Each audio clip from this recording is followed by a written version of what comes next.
Olá, graça e paz. Eu agora estou com a Bíblia aberta aqui em Filipenses 2, verso 5. Na verdade, eu estava lendo todo esse capítulo, toda a epístola hoje pela manhã, mas depois eu fiquei pensando nesse verso 5, que numa versão, a que eu mais uso, diz: tende em vós o mesmo sentimento que houve também em Cristo Jesus. E aí me veio a questão, o que significa ter o mesmo sentimento? E eu fui pesquisar a palavra, no caso aqui sentimento, e em outras versões, na verdade no grego diz que tende em vós a mesma forma de pensar, a mesma maneira de pensar, porque essa palavra do grego aqui, traduzida para sentimento, na verdade tende em vós o mesmo pensamento, a mesma capacidade de raciocinar a vida, de pensar a vida. Numa outra versão, diz: tenham entre vós o mesmo modo de pensar que Cristo Jesus tinha. E depois, nos versículos seguintes, ele aplica, ele diz, como é que Jesus se comportava, qual era a sua conduta, quais eram as suas atitudes, para trazer exemplo, a partir do comportamento, da conduta, da atitude de Jesus,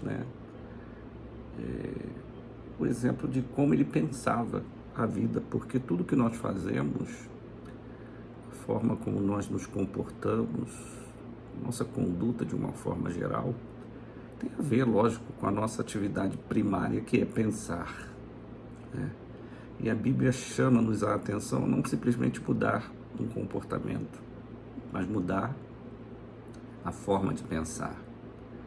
Porque tudo que nós somos,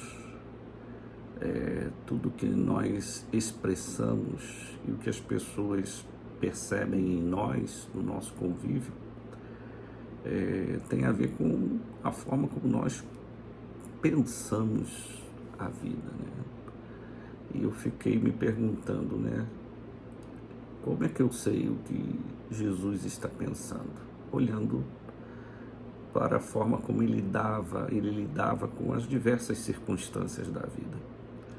Então, quando a gente vê Jesus se compadecendo de alguém, quando a gente vê Jesus chorando por causa do luto de uma pessoa, de uma família, quando nós vemos Jesus se importando com as pessoas, tudo isso é a forma como ele via e se comportava na vida a partir daquilo que ele concebia na sua mente, Então vejam que a nossa vida toda depende de como nós cuidamos da nossa mente, da nossa dinâmica, do pensar.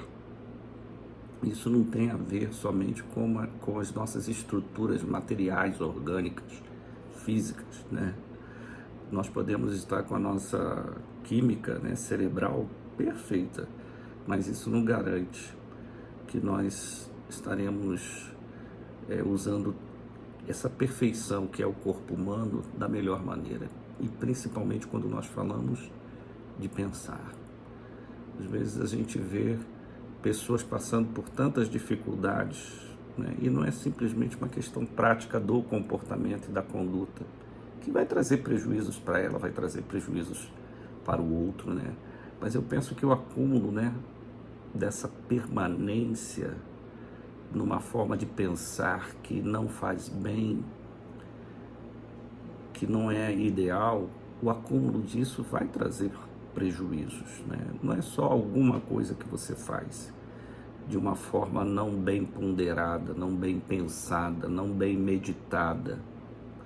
É o acúmulo dessas coisas. Você vai acostumando a pensar errado, a agir errado, e quando você se dá conta, a coisa já somou tanto negativamente na sua vida que você não consegue mais lidar, porque você já estabeleceu um padrão de pensamento e, portanto, de lidar com qualquer circunstância da vida que não faz bem, que não está dando certo. E Paulo, ao se dirigir para essa igreja, ele fala de coisas que ele espera da igreja. Se você ler todo o texto, né, desde o versículo 1, Paulo chama a atenção: se vocês estão em Cristo, tem o mesmo pensamento, e aí vai dando vários exemplos. Depois ele volta: pensem igual a Jesus Cristo. Pensem igual a Jesus Cristo. E eu me lembro do que o próprio Cristo nos ensina de uma forma mais direta e mais objetiva quando ele escreve, né? Quando ele fala em Mateus 11, 28 ali em diante: aprendei de mim, que sou manso e humilde de coração. Aprender dele. As pessoas precisam ler a Bíblia, os evangelhos, ou que os apóstolos, né, falavam a respeito de Cristo, como Paulo está dizendo aqui: tende em vós o mesmo sentimento que houve também em Cristo Jesus. Nós precisamos aprender a olhar para a palavra de Deus nessa perspectiva. Por que que Jesus agia assim? Por que que ele falava assim? Por que que ele fazia o que fazia nessas circunstâncias? Isso tudo tem a ver com a forma dele pensar. E assim a gente aprende com ele, pensando igual a ele. É por isso que o próprio Paulo, quando escreve aos Coríntios, na primeira epístola, capítulo 2, ele vai dizendo que nós recebemos o Espírito de Cristo, não do mundo. Ou seja, pense igual a Cristo, não pense igual ao mundo. Conferindo coisas espirituais com espirituais, sendo pessoas espirituais. E ele finaliza no verso 16 dizendo: nós, porém, temos a mente de Cristo. Ou seja, sabemos pensar como Cristo pensava qualquer questão da vida. E olha, não tem como pensar como Cristo pensava e não ter saúde emocional, mental. Não tem como não ter, porque ele era perfeito.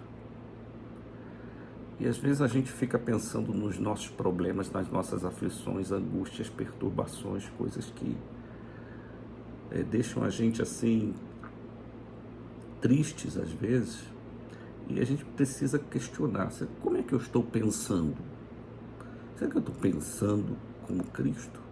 Ele que, por exemplo, em João capítulo 16, né, verso 33, ele está falando do Consolador, desde o capítulo 14, e finalizando ele vai dizer: estas coisas vos tenho dito para que tenhais paz em mim. No mundo passais por aflições, mas tende bom ânimo, eu venci o mundo. Vejam, mente de Cristo, o sentimento de Cristo, a maneira dele pensar a vida, como ele pensou a partir da sua humanidade, como nós somos. Ele venceu o mundo, apesar das aflições. Ele está dizendo: para que tenhais paz em mim. É possível ter paz? Eu tenho certeza absoluta, apesar das aflições. Mas a mente precisa estar voltada para Cristo. Em questões mais graves, em embates mais difíceis, que não são aqueles, às vezes, né, eu com os meus próprios problemas.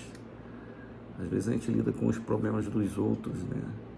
Paulo, também aos Coríntios, na segunda epístola, ele vai dizer: as nossas armas não são poderosas como os homens consideram, né? A partir da carne, da força, do poder do homem, mas são poderosas em Deus. Está lá em 2 Coríntios 10, 4 e 5. E do verso 5, ele diz, né, que nós devemos levar a nossa mente cativa em Cristo. A minha orientação, a minha oração é para que você coloque a sua mente nas mãos de Deus. Fala: Senhor, cuida da minha mente, cuida dos meus pensamentos. Faz como Davi disse no Salmo 139: prova-me o coração, prova-me os pensamentos. Submeta sua mente ao cuidado de Deus e siga o exemplo do que Cristo foi, de como ele soube lidar em cada circunstância. E eu tenho certeza absoluta que aquela paz que excede a todo entendimento, que Paulo vai dizer aos próprios Filipenses no capítulo 4, versículo 6 em diante, 7. Essa paz, ela vai guardar sua mente e o seu coração em Cristo Jesus. Que Deus te abençoe, que essa palavra sirva de edificação para a sua vida, como serviu hoje, nesse dia 2 de outubro de 2024, nessa manhã em que o Senhor falou ao meu coração.